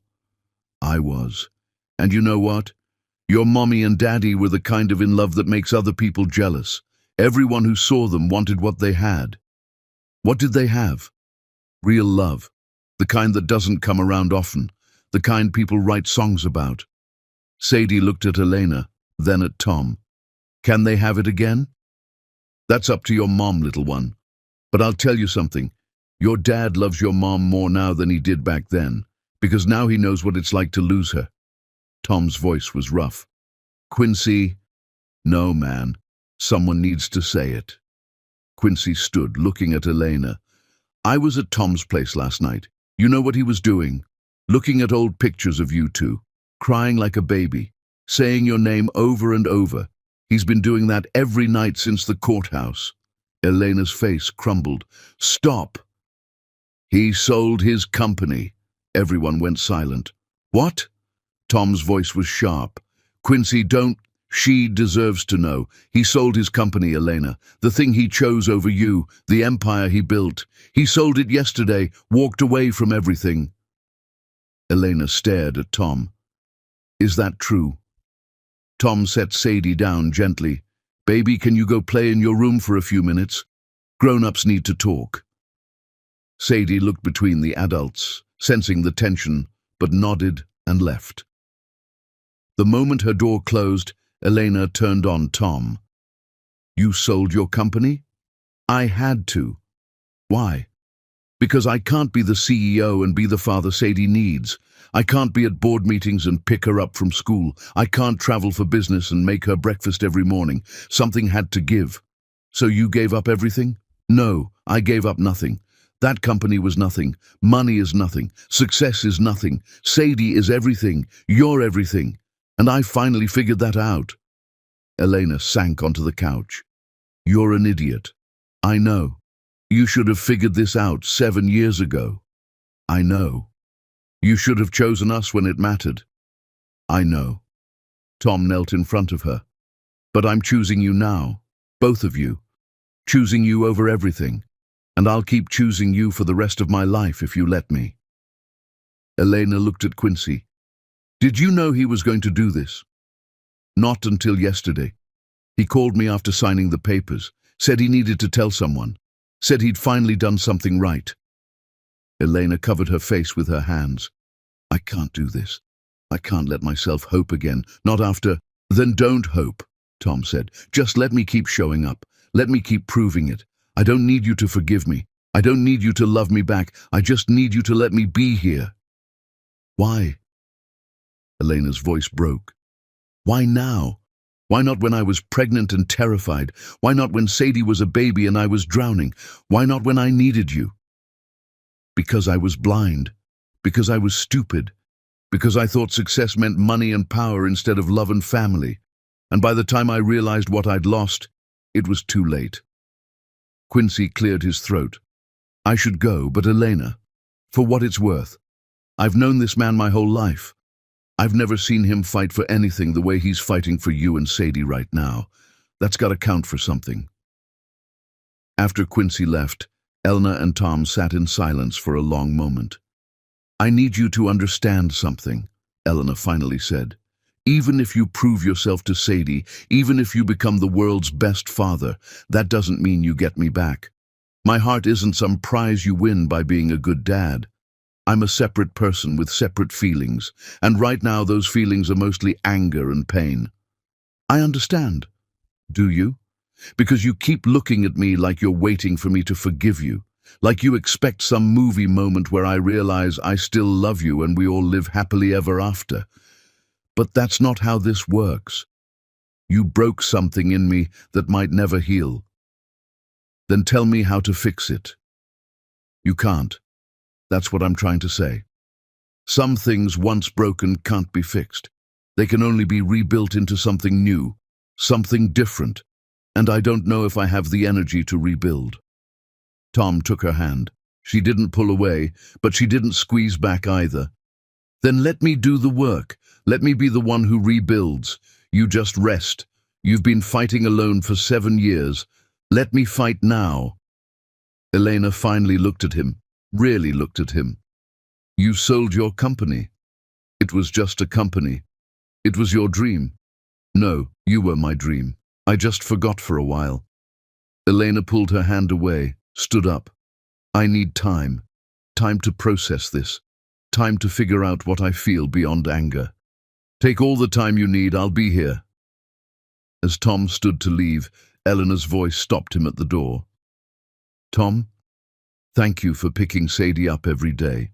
She's happier than I've seen her in years. She's my daughter. Where else would I be? After Tom left, Eleanor went to Sadie's room, found her daughter sitting on her bed, holding Mr. Floppy, looking worried. Is Tom leaving again? Sadie asked in a small voice. No, baby, he's not leaving. He's just going home for the night. But he'll come back tomorrow? Yes, he'll come back. Sadie hugged Mr. Floppy tight. Mommy, do you think you'll ever love Tom again? Eleanor sat on the bed, pulled her daughter close. I don't know, sweetheart. Love is complicated when someone hurts you. But Grandma Willa says you can love things even when they're broken. That's what I did with Mr. Floppy when his ear fell off. I still loved him. Elena kissed her daughter's forehead. You're very wise, you know that? I get it from you. That night, after Sadie was asleep, Elena did something she hadn't done in years. She pulled out the shoebox from under her bed, the one with Sadie's ultrasound pictures, the hospital bracelet, the onesie that said Daddy's Girl she'd bought when she first found out she was pregnant, and at the bottom, a printed email she'd written to Tom, but never sent, dated the day after Sadie was born. Dear Tom, we have a daughter. Her name is Sadie Louise. She has your eyes, your dimples, your stubborn chin. She's perfect. I'm alone and terrified. My parents died while I was pregnant. You're gone. I have no one. But when I look at her, I see us. I see what we were, what we could have been. I hate you. I love you. I don't know how to do this without you. But I'm going to try. For her. Love, Elena. Elena read it for the first time in 7 years and let herself cry. Really cry. For the girl she'd been, for the love she'd lost, for the 7 years of raising their daughter alone, and for the possibility that maybe, just maybe, broken things could be rebuilt into something new. Chapter 8. The family turns against him. The next family dinner at Willa and Ford's house was the first time Tom's entire family had gathered since the courtroom. His sister Piper brought her husband Rhett. His aunt Ruth came, his cousin Landry, everyone, and Elena and Sadie were invited too. Tom picked them up, and the car ride was tense. Elena sat in front, silent. Sadie chattered in the back about how excited she was to meet more family. Is there going to be other kids there? Sadie asked. My cousin Landry has twin girls your age, Tom said. Ivy and Ruby. I think you'll like them. When they arrived at his parents' house, Willa opened the door and immediately pulled Elena into a hug. Elena stiffened, then slowly relaxed, hugging back. Thank you for coming, Willa whispered. This means everything. Inside, the family was gathered in the living room. When Tom walked in with Elena and Sadie, everyone went quiet. Piper was the first to move. She walked straight to Elena, tears already falling. I'm so sorry, Piper said. I saw you at that gala. I saw Sadie. I should have asked. I should have done something. You didn't know, Eleanor said quietly. But I should have. We all should have. We all loved you. And when Tom left you, we should have checked on you. We should have made sure you were okay. Tom's Aunt Ruth approached next, looking at Sadie with wonder. You look exactly like Tom did at your age. Sadie beamed. Everyone says that. Landry's twin daughters ran up, shyly asking Sadie if she wanted to play. The three girls disappeared into the playroom, leaving the adults standing in awkward silence. Tom's father, Ford, finally spoke. Tom, can I talk to you? Outside. They went to the back porch. Ford closed the door behind them, then turned to his son with an expression Tom had never seen before. Pure disappointment. You sold your company without telling me. I had to. Without even asking for advice. Without thinking about the consequences. Just sold it like it was nothing. It was nothing compared to what? Compared to the family you abandoned. Compared to the woman you destroyed. You think selling a company makes up for 7 years? Tom's jaw clenched. No, I don't. But I can't be a CEO and be the father Sadie needs. So you give up everything? Go from one extreme to the other? That's not balance, Tom. That's guilt. What do you want me to say, Dad? That I made mistakes? I did. Huge ones. That I'm trying to fix them? I am. That I'd give up everything to go back and choose differently? I would. But I can't. So I'm doing what I can now. Ford was quiet for a long moment. Your mother and I talked about whether to support you in this, whether you deserve another chance. And I don't think you do.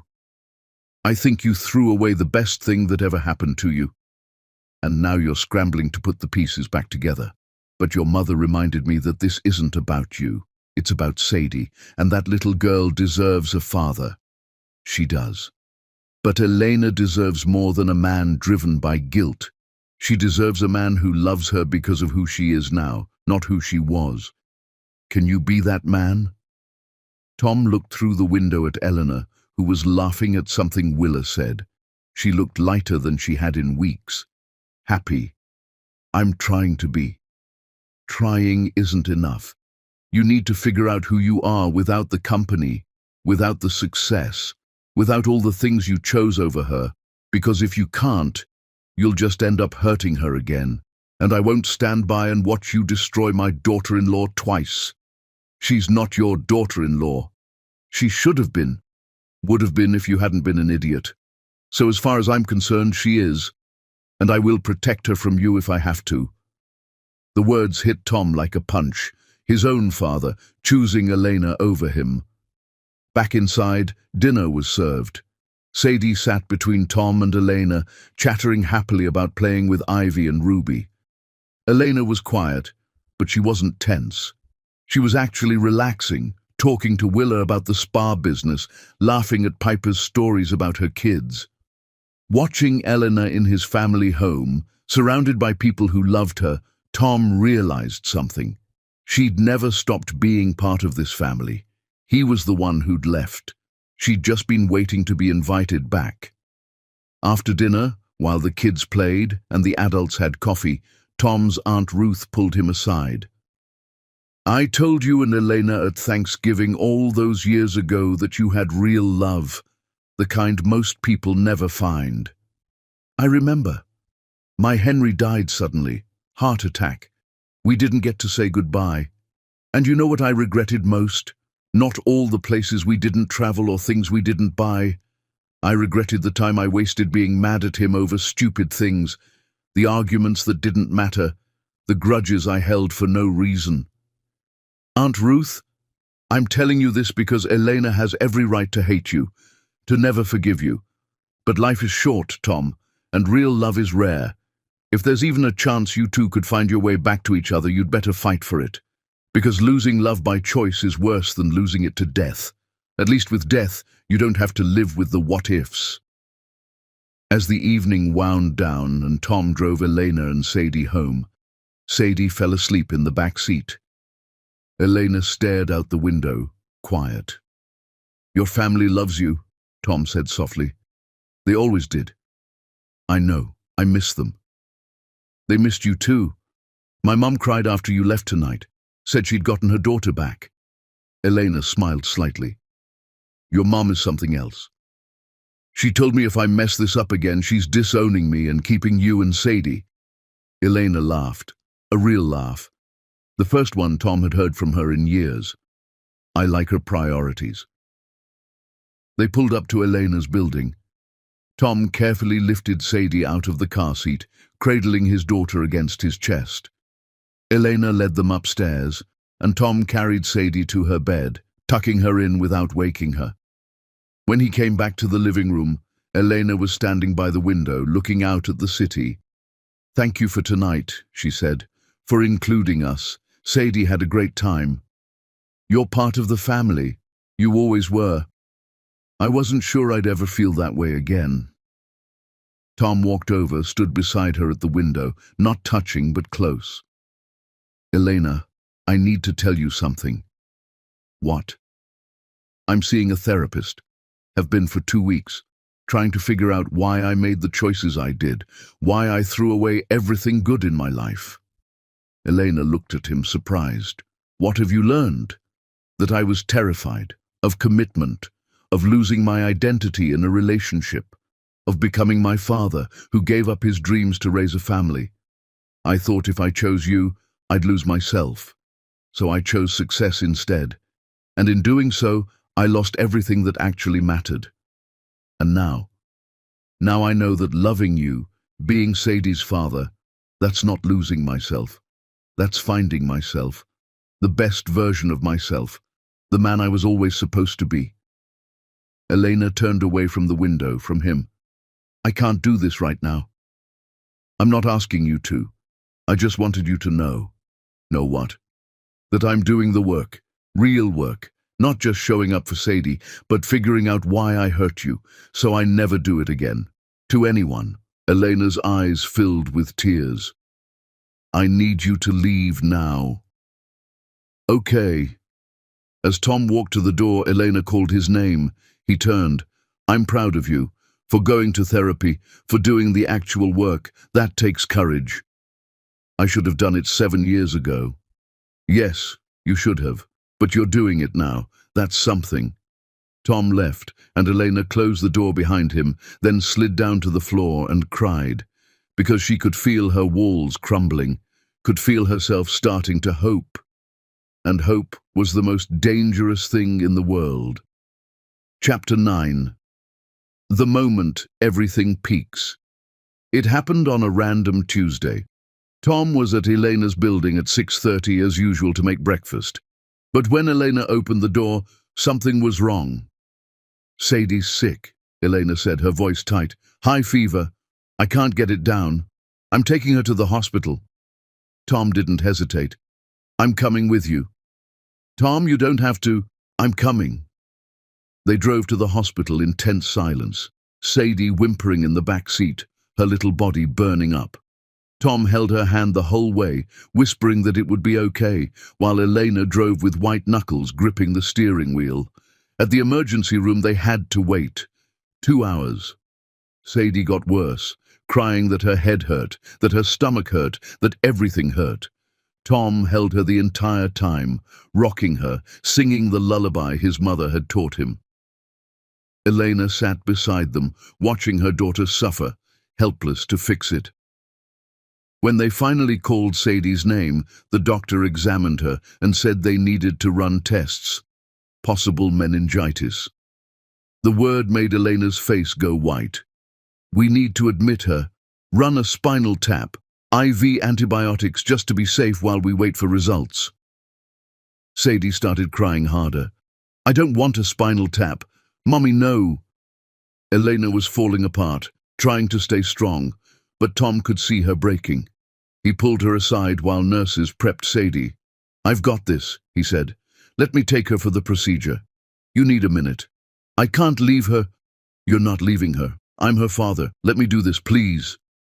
Eleanor looked at Sadie, then at Tom. Finally nodded, tears streaming down her face. Tom went with Sadie to the procedure room. She was screaming, terrified, grabbing at his shirt. "Daddy, make them stop. Please, it's going to hurt." Tom's heart shattered at hearing her call him daddy for the first time. "I know, baby, I know, but they need to do this to make you better. I'll be right here. I'm not leaving, I promise." "Promise?" "I promise on everything I am." The procedure was awful. Sadie screamed and cried, and Tom cried with her, holding her hand, letting her squeeze until his fingers went numb. When it was over, they moved her to a room and started the IV antibiotics. Elena appeared in the doorway, looking like she'd aged 10 years. "She's okay," Tom said immediately. She was so brave.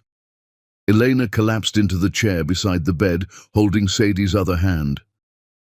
Sadie was exhausted, crying softly. "Mommy, it hurt so much." "I know, baby. I'm so sorry." "But Daddy stayed. He didn't leave." Eleanor looked at Tom over their daughter's bed, and something in her expression shifted. The test results came back hours later, not meningitis, just a severe infection that needed IV antibiotics for a few days. They'd keep her in the hospital to monitor her. It was 2 in the morning. Elena was slumped in the chair, half asleep. Sadie was finally sleeping peacefully, her fever coming down. Tom went to the hospital cafeteria, got 2 terrible coffees, brought one back to Elena. She took it gratefully. "You can go home," Elena said. "Get some sleep. I'll stay with her." "I'm not leaving." "Tom, I said I'm not leaving. I'm her father. Where else would I be?" Elena stared at him and tears started falling again. "You called yourself her father." "I am her father." "No, I mean, you've been saying I'm Tom this whole time, but just now with the nurses you said I'm her father. Like you believe it now." "Because I do. She called me daddy during the spinal tap, first time ever. And something clicked. I'm not just Tom anymore, I'm her dad. And that means I don't leave when things get hard. I stay." Eleanor put her coffee down, covered her face with her hands, and sobbed. Tom moved to her, pulled her up out of the chair, and held her while she broke down completely. "I can't do this anymore," Elena cried into his chest. "I can't keep pretending I don't need you. I can't keep fighting alone. I'm so tired, Tom, so tired." "Then stop fighting. Let me carry some of it. Let me be here. What if you leave again?" "I won't." "You don't know that." "Yes, I do, because I know what it's like to lose you now. And I'd rather die than go through that again." Elena pulled back, looked up at him. "Do you know what it was like those 7 years? It was like drowning. Every day, I'd wake up and think, I can't do this. But then I'd look at Sadie and force myself to keep going. But I was never living, just surviving, just getting through each day. You don't have to just survive anymore." "Don't I? What changed? You showing up for a few months doesn't erase 7 years." "No, it doesn't. Nothing can. But Elena, I sold my company. I go to therapy. I show up every single day. I held our daughter through the worst pain of her life. I'm trying to be the man you deserved back then, and I'll keep trying until you believe me." "I'm scared." "Of what?" "Of letting you in, of hoping, of believing this is real, and then waking up one day and finding out you're gone again." Tom cupped her face in his hands. "Look at me. Really look at me. I'm not that man anymore. That man was broken and scared and stupid. This man knows what matters, and what matters is you and Sadie. Nothing else." Elena searched his eyes and Tom let her.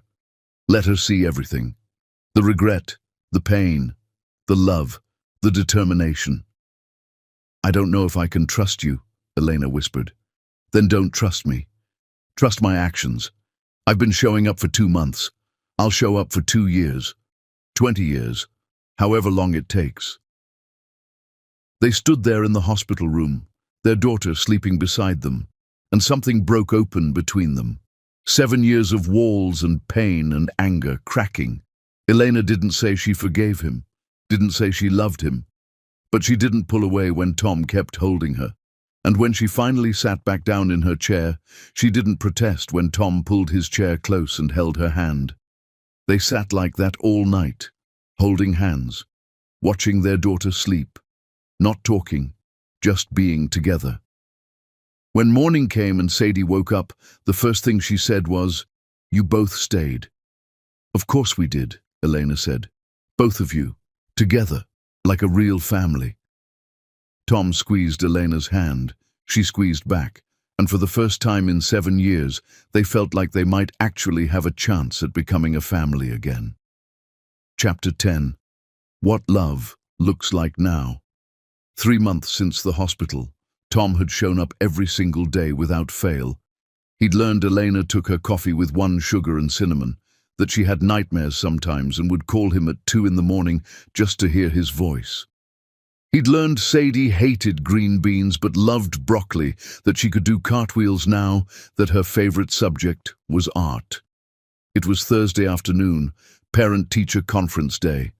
Tom sat beside Elena in tiny chairs designed for 6-year-olds, their knees almost touching. "Mr. and Ms. Roy," Miss Rivera said, smiling. "It's Bruce," Tom corrected gently. "I'm Tom Bruce, Sadie's father." Miss Rivera pulled out a folder. "Sadie has been completely different these past months, happier, more confident. She wrote an essay for our family unit. Would you like to hear it?" They both nodded. Miss Rivera read, "My family broke, but now we're putting the pieces back together. My daddy made a big mistake, but he comes to everything now. My mommy is the strongest person ever. She took care of me when it was just us. Now I have a daddy and a mommy and grandma and grandpa and aunt and uncle and cousins, and it's a lot of people to love. My teacher says broken things can be fixed. I think my teacher is right. Love can fix anything if you try hard enough." Elena's tears hit the paper. Tom's vision blurred. Miss Rivera handed them the essay. At the bottom was a drawing, 3 stick figures holding hands, labeled "Mommy, Me, Daddy." Behind them, a house with a heart. "She drew what she hopes for," Miss Rivera said softly, "a complete family." In the parking lot, Tom opened Elena's car door. An old habit returned. "Tom," Elena said, "I need to tell you something." His heart stopped. "Okay." "I've been seeing a therapist too, for the past month. She asked me last week what I wanted, not what's best for Sadie, what I want." Tom waited, barely breathing. "I told her I wanted to stop being angry, that I was tired of carrying it." Eleanor looked at him. "She asked if I still loved you. I said yes. I never stopped. Then I cried for the entire session because I've been trying so hard not to love you." "Eleanor, I'm not done." She asked why I was fighting it. "I realized loving you was what got me hurt. So if I could stop loving you, maybe I'd be safe." She paused. "Then Sadie got sick. I watched you hold her through that spinal tap. Stay all night, show up every single day.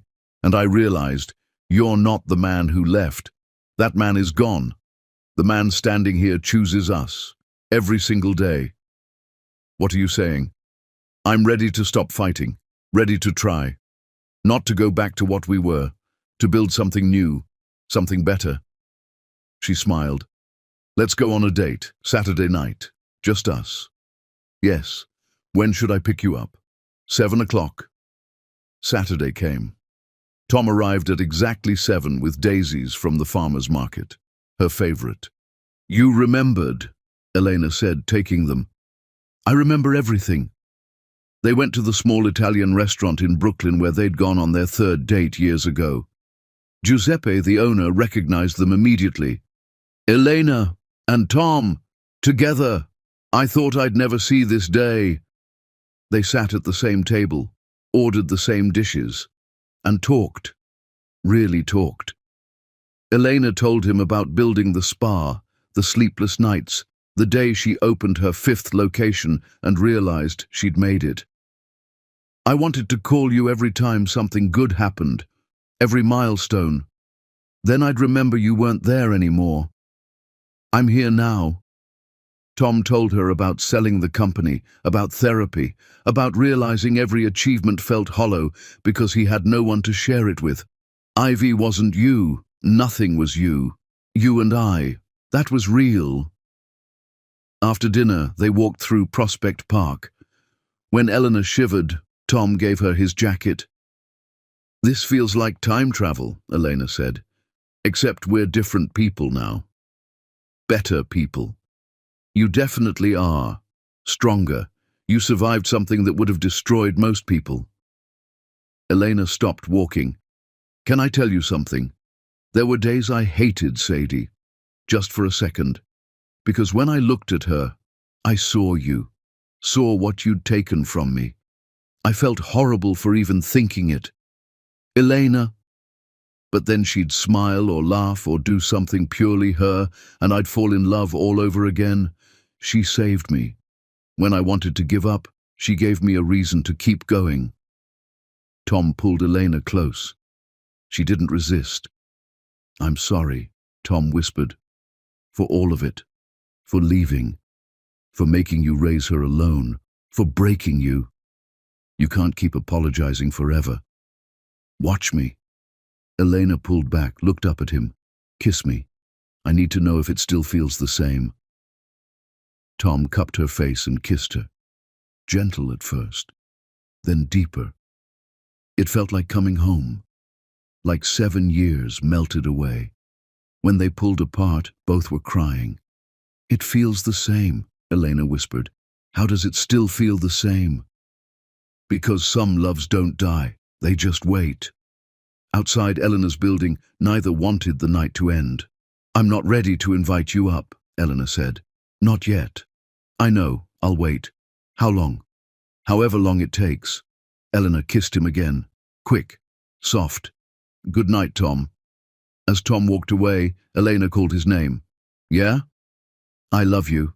I just needed you to know. I still love you. Probably always will."